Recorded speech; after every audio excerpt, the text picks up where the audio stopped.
Ahora sí, gracias. Bueno. Welcome to this last slot of LACNOG. We're going to now do as follows. We now have lightning talks, and these are really lightning talks because they are very, very limited in duration. And thanks to the previous speakers, we now have a couple of minutes. We're going to have 7-minute lightning talks. These will be 10-minute lightning talks. I see Thomas Lynch, I see Gilberto, Cipriani, and Douglas. Fernando, okay. Douglas, don't worry. So, Fernando, where are you?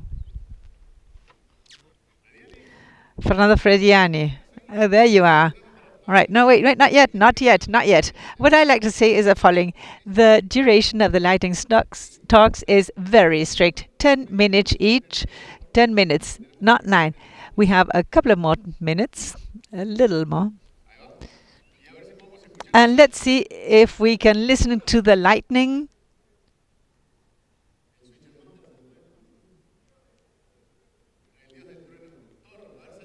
Let's see, Thor. The sound of lightning, please.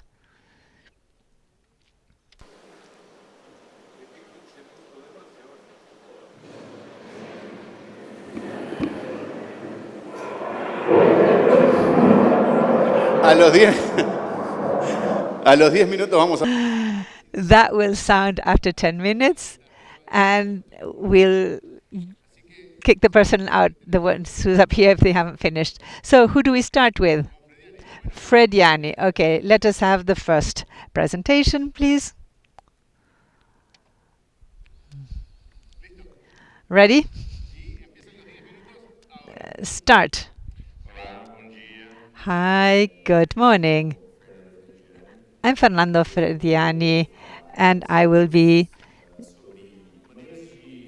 speaking about ways of reducing the use of IPv4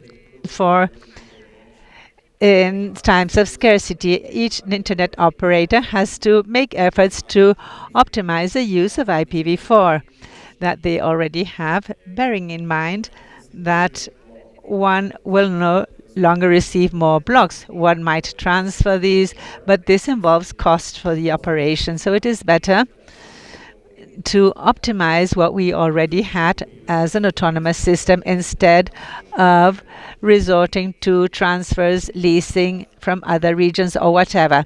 Now, let me show you some of the use cases which led to significant reduction. We managed to reduce the use of IPv4 by 50% for the same application. The slides are in Spanish, but I will be speaking in Portuguese. So the first scenario we have is a CGNAT scenario, which is quite common in broadband providers. In the initial scenario that you have over here, this was with 4 VPOE concentrators and 5 CGNAT devices. For a scenario such as this one over here, we need to have as a minimum some IPv4 for each CGNAT device. We ended up having to use a larger number of IPv4 addresses. So in the next scenario, afterwards, with the re-architecture of this network, we had devices with greater CGNAT capacity.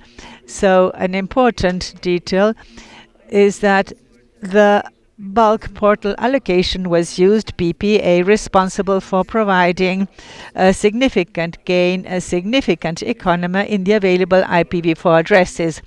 You can have the same client database with less IPv4 addresses without affecting the user experience and without affecting browsing. Now we will see in the next slide that we have a chart that shows the number of ports that was used. This reduces the operation cost. There are less equipment that has to be maintained, and also the data center for monitoring purposes. It was therefore possible to reduce this to reduce the number of IPv4 addresses, even counting the additional capacity that one might need to have for redundancy purposes. And even considering redundancy, it was possible to reduce this by 50% in a scenario of scarcity. An important detail to reinforce the use of BPA, the bulk portal allocation, is a functionality that some enterprise boxes have. This is very important to save logs, which is something that people are much worried about. This is simple and very straightforward. This slide over here shows in practice the number of assigned blocks. We therefore defined 512 port blocks, and as you can see, the large number of users, more than 31,000 users, had been assigned one block. So in terms of the public IPv4 addresses, in the green line, these were the assigned blocks, and in the red line is the maximum amount of assigned blocks. So we still have capacity in the box to absorb all the users with the public IPv4 available for that scenario. So the optimization of CGNAT contributes to preventing transfers, leasing, or other type of techniques that often led to problems such as geolocation and other issues. Now this one is quite old. There is an RFC that is almost 20 years old, but some people still use /30, don't use /3130. Use a /31. There is an RFC describing to use /31 instead of /30. This leads to a saving in the IPv4 addresses. If you use a /30, you waste 50% of the IPv4 addresses. There is no technical justification to use a /30. Use /31. Develop an internal policy for assigning /31 to your corporate customers. Make this a routine. Don't fear using these. All the vendors with whom I tested this, all the enterprises, and you have a list here on the slide, this worked perfectly well with all these modern vendors. Many customers who were in /30 went over to /31 and worked perfectly well without any restrictions whatsoever. So use /31. Make this a habit for your team, and this so the commercial team can understand this. Well, many customers found this somehow strange. We explained that we were using this in our own network, and this finally persuaded them. We should standardize the internal use to assign IPv4 addresses to the client's interfaces. We have to adjust the marketing materials to quote one IP instead of /30 or /31. We say that we are delivering one IP, so we don't link this to the /30, the /31. We can have exception policies. You can have a very specific vendor that doesn't provide /31 support. In those cases, you can provide a /30 to your users. Then there is another point with which we are most cautious. This has to do with the backbone end-to-end links. We use the private addressing. The device is already used to having a /31 and no longer a /30. If there are any exceptions, you have to forward the analysis to the technical team. So having this culture is very important. In other words, eating your own dog food. So what you practice in the network is what you are then offering to your customers. Finally, And this is an experience that we had and which was also very successful. This involved educating the customers. Very often, if you have corporate customers, you are forced to deliver larger blocks because the customers think they need larger blocks. But today, you can do a lot with smaller blocks. There's no longer a need to deliver a /24 or /25 or even a /26. These are large blocks in a scenario where you have scarcity. We therefore have to educate our customers. There are techniques such as vhost and port forward. So it's possible to do a lot with each IPv4. You can have several services without the need of having one single IP service for various scenarios. So we have to educate the customers because these savings also bear fruit. We have seen many cases. It is quite common in Latin America, particularly for providers that don't have ASNs and depend on blocks coming from larger transit providers. So you can do many things with a /29 and with a /27. You can cater for many customers. You can do CGNAT for smaller providers, and you can do a lot with with little. So you can assign blocks until the provider has a reasonable minimum size in order to become an autonomous system and eventually transfer a block, a /24, so that they can be more competitive in the market. Finally, don't underestimate the use of IPv6 in this IPv4 economy world. The use of IPv6 is essential to reduce the use of ports in CGNAT. This is an enormous difference. So when you have IPv6 properly deployed in a CGNAT scenario, you can have that significant economies in peak times. You can absorb up to 50% of the network traffic with IPv6 and not using the scarce resources of CGNAT. So please pay attention to this, and this is not merely a cosmetic detail. This would be the end of my presentation. And hopefully this was of use to all.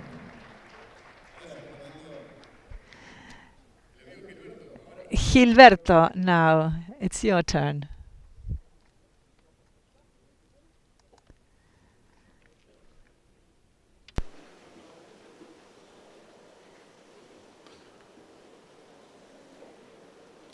Presentación.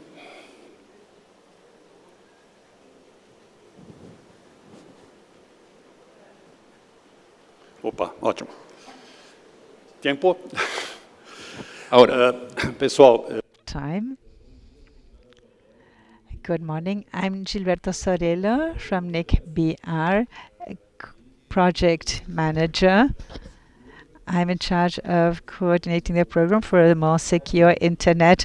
And in the program, we developed this tool based on the implementation of internet. I also coordinate projects in the field of digital inclusion, developing technology to improve customer care and internet users, remote internet users. So here we are going to focus on TOP. TOP was already presented at LACNIC in a more technical way.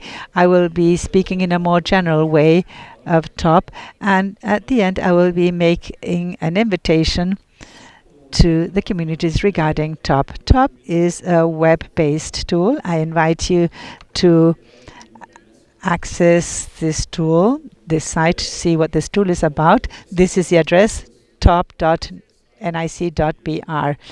You can do the different types of tests.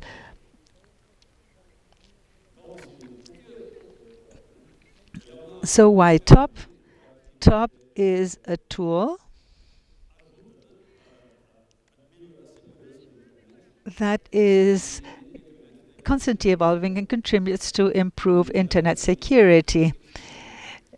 In order to evolve, services have to be secure. It has to be user-friendly, and this is therefore as I said, a user-friendly tool. Users can be experts or not, and will provide relevant information to all of them. security, internet security, depends on the implementation of standardized protocols and also properly configured protocols. Very often the protocols are available but are not properly used. They use an older version or not updated, so ultimately this implementation is not secure. In addition to that, the CUL, doing the test, explains the standards that are used and all the details that are used. So, as I was telling you, this is a web tool that tests the three services: the website, the email, and the internet connection. And it was developed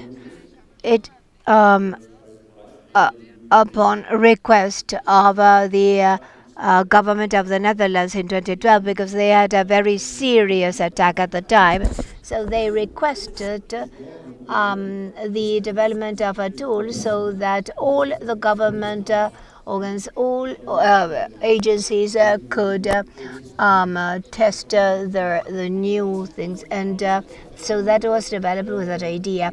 We say that the tool initially was developed top-down because the government decided it so that the government agencies could use it, but also for the population. So the top is the other way around, but here it's bottom up. NIC, in the case of NIC, NIC understood this, so we are proposing it to the government and to the entire technical community.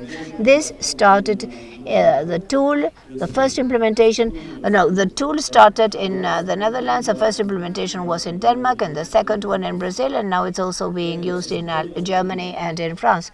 And the idea is for it to expand around the world. So the motivation is that the original internet standards are not safe, and we need to improve them. Because today they allow many vulnerabilities. So the proposal of NIC with this tool is that the internet traffic is very important today. So there is sensitive data and sensitive services that go through the internet. So all the services need to be secure. That's the spirit of TOP. TOP is a tool that will give you a qualification at the end. It may be 100%. So those that meet all the criteria, all the requirements, will have 100%. That means that the service met all the standards, which doesn't mean that the service will be 100% secure. There are probably other vulnerabilities we discover more and more. Now they cover the main aspects currently discovered. So if you get 100%, you can use the TOP seal in your website, in your email, and for service providers, if they have a website and an email and the service of all your customers 100%, you can also use that stamp, that seal. In the community in Brazil, we debated this issue of the seal. We saw it with banners and with cameras, and there are now new seals in the technical community of the ISPs. Here we have the detail of the tests that are conducted.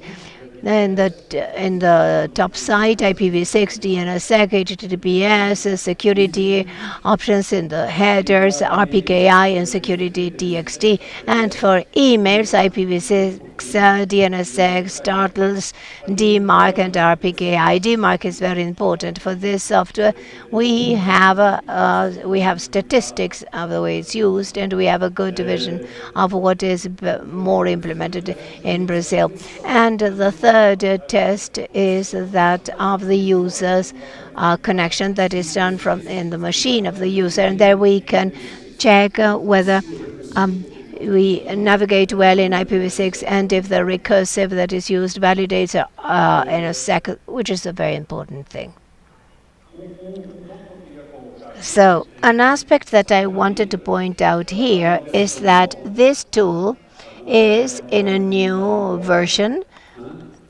Now it was implemented in Docker, so it facilitates the implementation. We are working with this version in production. Now we are conducting the last test. So we invite the community so that they will implement this in your countries. That is, it is not a difficult thing to implement. And Nick wants to help you if you're interested in implementing it in your country. In touch with us, we can talk about this. We can talk about the difficulties of implementation that we had. I think it's a very good thing. And another function that is being made available in this version, we can do trial and errors in the lots. For instance, in Brazil, we have a government, gov.br, that is all the domains that end up in gov.br. So the CEU, the Court of Accounts, studied the websites, the emails with 20,000 domains, and they already have the first assessment. So that need to do it in batches makes it possible for the entire set to be tested regularly every quarter or every 6 months. That can be configured, and with that it is possible to monitor it and to give the feedback. I think that it's a very interesting tool to implement. The Association of ISPs that support the program, all of these here in the slide. And this is my point of contact, Guy Zarella of NICBR. We are ready to help you with the implementation of this tool or any questions that you may have. And this is, I hope this helps. The idea is the way it's being disseminated. I know that it's being used more in Europe and manners. If we could do this in our region, that would be a very good thing. Thank you. I think that I met the time. I have 20 seconds. You had 10 seconds left. Tipiani, come along.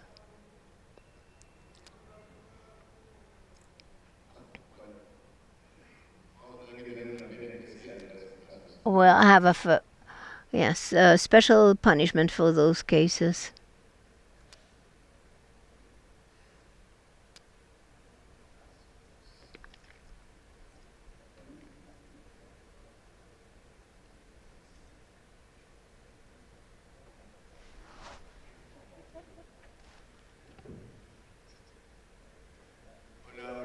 Hello, good morning. Good morning, everyone.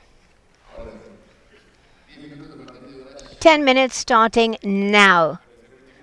Well, this is the last day of LACNIC, so we have to make the most of it. I'm Fernando Tipiani. I'm R&D ambassador for LACNIC, and I also work in Vision Peru.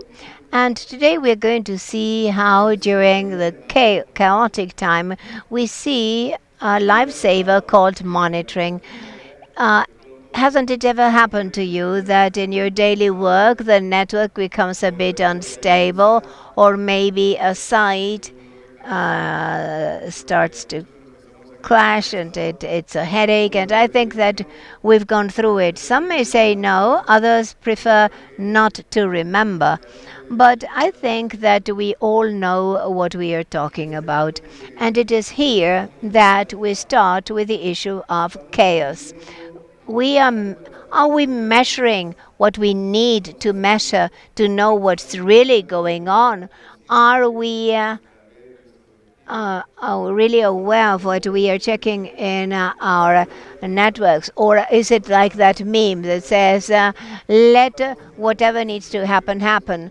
We may be keeping logs of the events that are happening. We have good maps of the PKIs and of our sessions, and we have identified the sensors in our machines. Well, hopefully that is the case.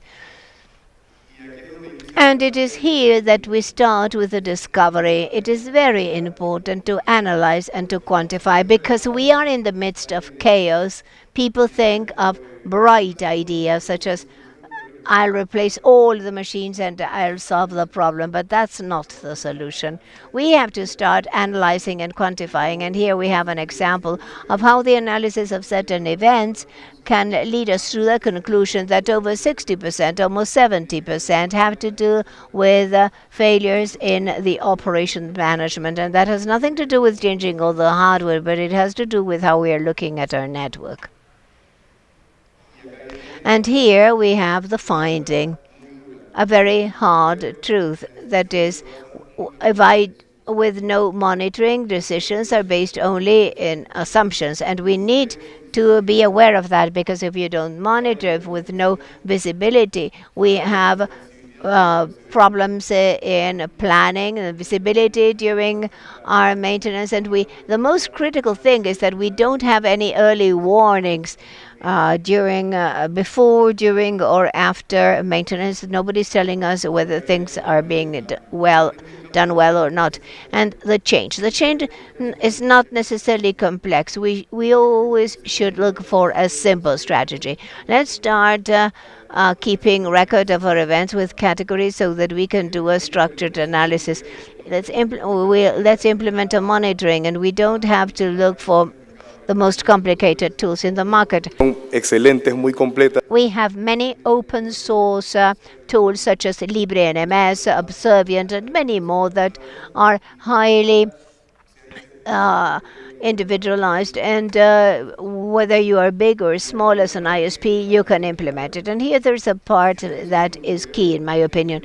If you already have monitoring, at least you have to detect 3 key indicators per type of device. For instance, in your network machines, always the CPU and traffic, at least, because there are other important sensors. Another example, in the energy machines, how important it is to measure the temperature, the percentage of electric load, the percentage of batteries for autonomy, and something that I didn't include.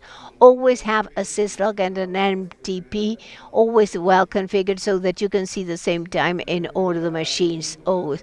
And a very important thing, check the indicators before deciding to purchase something. This is very important. Don't be rushed to do things. In the midst of chaos, we have to be calm to analyze things well, and only based on those indicators you have to decide. For instance, a purchase decision and reflection. These 3 words have become a mantra, and I'm sure that many of us have seen it.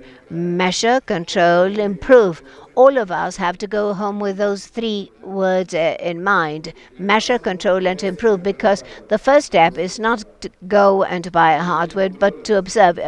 If you don't measure, you don't control, and if you don't control, how can you think of improving? It's like driving blindly, crashing a car and thinking that you should have bought another car. And that is how in chaos times monitoring is our best lifesaver. Thank you.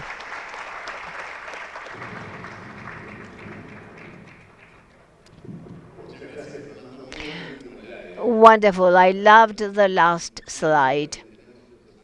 Those old of us here remember those Baywatch times. And now, Mr. Thomas Lynch, the dandy of the networks. Did you upload the latest version in the last 10 seconds? Yes, all the technical team, we make them crazy with these presentations, and of course our translators that are there They know more than all of us together, let me tell you. So, Thomas, well, here I come to talk about BGP monitoring protocol, gateway protocol, monitoring protocol, like the Zoolander movie, the Foundation for the Children Who Want to Read and do other things well too. What is BMP? It is meant to solve a problem when we have different machines of different vendors in our networks and we want to know the entire BGP table. We do the show BGP commands, show IP BGP, and other vendors, but we always do something different. So, and then we need to part that. So even if everything is automated, if we read that routing table and tomorrow we change the machine for other vendors, machine will have to change the script. So we have to check the regular expressions and the lines, and first the prefix and then the S-path, and the local preference and so on. So the problem that BMP solves is having a standardized way of reading the BGP routing table.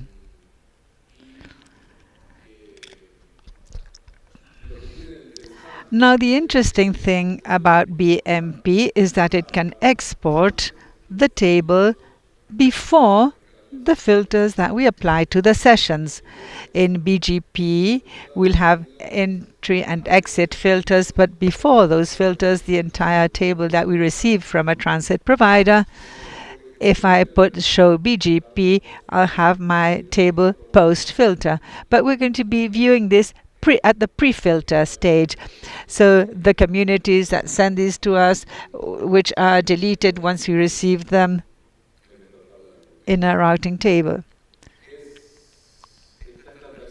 This has been standardized in RFC 7854. That is the QR code to access it. And it is supported by a large number of vendors and super easy to configure. You only need to define the port, who this will be forwarded to.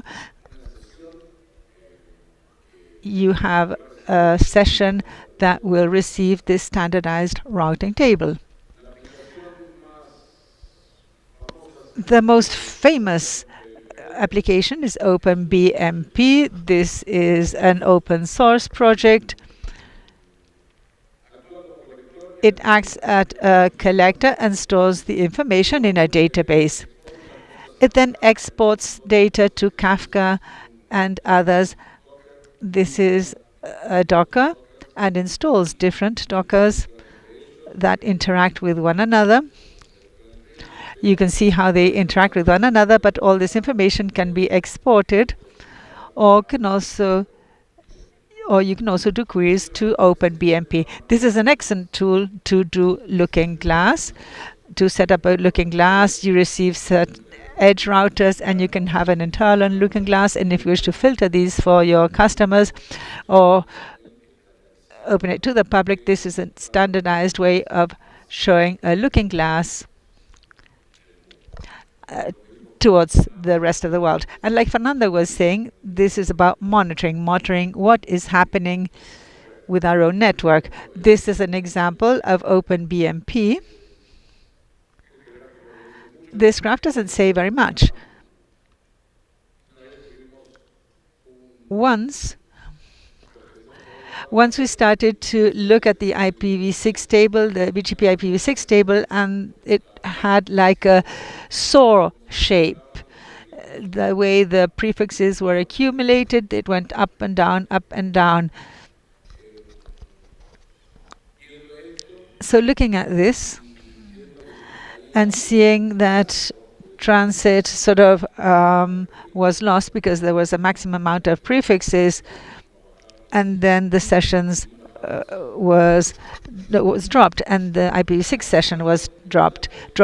So we analyzed the data, and this zigzag is not normal, but this very marked way was very much identified. Turned out that there was a client that had a /32, and according to the client, it was a university that was conducting research, and according to them, they were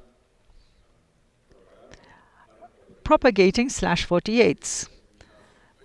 So if you do the calculations, this is about, in the /32, you have 65,000 /48 prefixes. 65,000 /48 prefixes in an IPv6 table of 300,000 prefixes. I think that's what it would have, is a very strong impact globally. And we have this customer who said they were conducting research.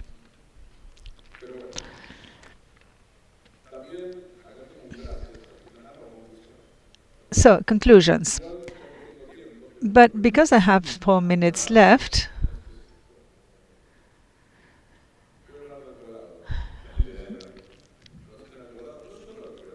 I haven't heard the thunder.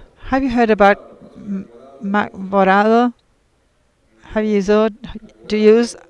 Agorado? Agorado has integration to enrich the flow data with BMP. Agorado also picks up the Dockers.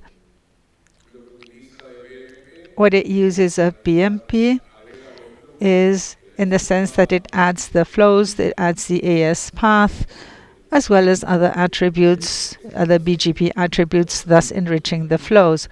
If you have only the IP in the flow and source and destination,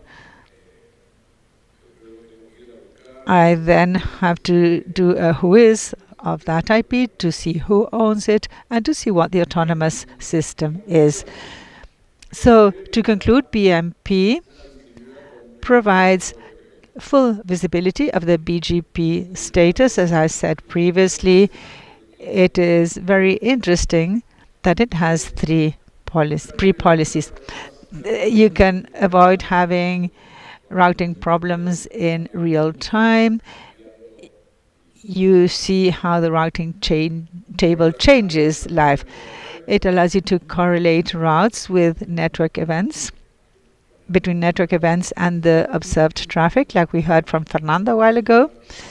So correlating these incidents is very important. He spoke about having at least 3 features in order to detect an incident. So this would be one of the options. And it is also of key importance for the observability and follow-up of proactively observe and follow up BGP problems. And that would be the end. Any questions?